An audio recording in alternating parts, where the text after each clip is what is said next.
I don't think I've ever said this on the channel before, but I absolutely adore Netflix's She-Ra and the Princesses of Power.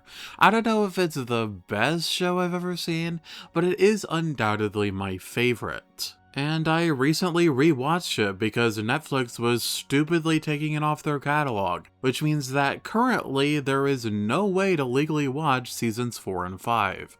At least the first 3 seasons had a DVD release, but the other 2? Nope. Now, season 1 is definitely one of the lesser seasons of the show. It's really good, the character writing is great, and I think it does a phenomenal job of hooking a viewer into its world, but for the most part, it does feel like a basic kids show that has pretty compelling themes surrounding it. There are some really excellent episodes in Season 1, System Failure, No Princess Left Behind, The Beacon, and especially Princess Prom are highlights, though there are other episodes like the 2 intro episodes, Flowers for She-Ra, and the season finale that are just alright. But there's one episode that stands above the rest, easily my favorite of the season and a top 10 of the entire show, and that is our topic of discussion today.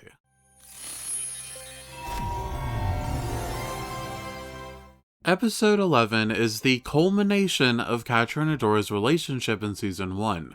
Everything the last 10 episodes have been setting up comes to a head here, and the entirety of the 23 minutes is focused on these two characters. Adora and Catra are flawed people. Both of them are self-destructive, both of them push people away, though in very different ways. Adora's blinding hero complex and fear of hurting others causes her to remove herself from the equation, while Catra's fear of abandonment and paranoia make her lash out.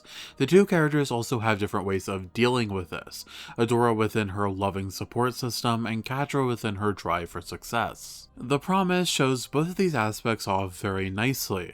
Adora is in the temple in order to find a way to save Glimmer, putting herself in direct danger in order to save her friend's life.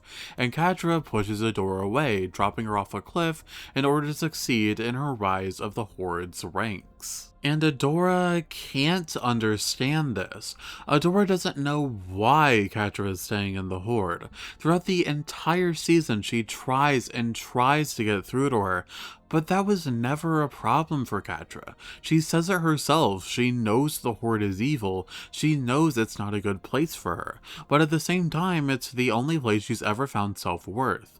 Everyone in her life has always pushed her down, told her she's not worth anything, and Adora's insistence that she needs to leave the Horde is in essence doing the exact same thing.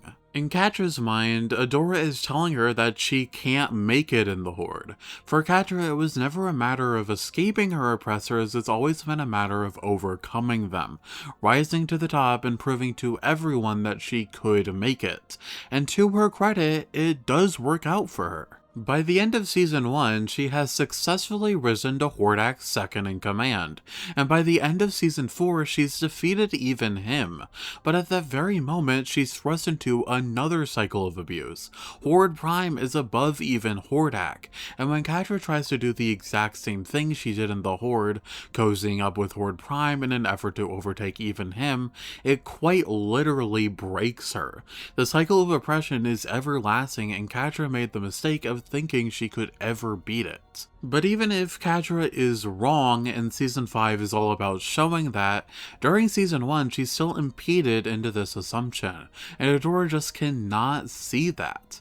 If Catra were to join the rebellion, she'd be back to zero. She found worth in the Horde, she's no longer the animal that Adora needs to protect. In the rebellion, it'd be back to status quo. At one point in time, that status quo was good enough for Catra, but now that it's been broken, she cannot go back. The worst part is, Catra is kind of right about that. Adora was holding her back. If Adora didn't leave, Catra would not be Force Captain. She wouldn't have met Entrapta, and she wouldn't have had the authority to replace Shadow Weaver. In terms of her placement in the Horde, Adora leaving was the best thing to ever happen to her. But the issue is that her placement in the Horde is not good for her, and that's still something that Catra has yet to realize. But what she already has has realized is that Adora isn't a tool. She's a person, and a person that Catra undoubtedly misses. Even if she doesn't want Adora in the Horde, she still wants a relationship, even an antagonistic one. That's why she let Adora escape, that's why she gave the sword back. She likes the fights the two of them get into, she needs them to feel something, to let out the feeling she has for Adora in a way that wouldn't compromise her position. The Promise shows this off brilliantly. During the episode, Catra and Adora kind of get back into the swing of things. They help each other, they tease, borderline flirt with each other. It's clear that Catra misses Adora greatly, but every time they seem to go back to normal, the illusions of the temple show every reason why Catra doesn't need Adora. Adora's hero complex when she stands up to Shadow Weaver, Adora defeating her during training over and over again. And it all comes to a head in one of my favorite scenes of the series, one that never fails to make me cry. Of course, the actual Promise scene. The way this is set up is so brilliant to me. For the other illusions, there were always something Catra and Adora experienced together. Adora watched Shadow Weaver's abuse, she watched the sparring between the two of them, but when Catra watches a young Adora promise that the two of them will always be together, Adora is nowhere to be seen. This means two things. Obviously, it represents the broken promise. Adora says that the two of them will always be together, that there's nothing they can't overcome, and she's not there, representing how Adora left Catra.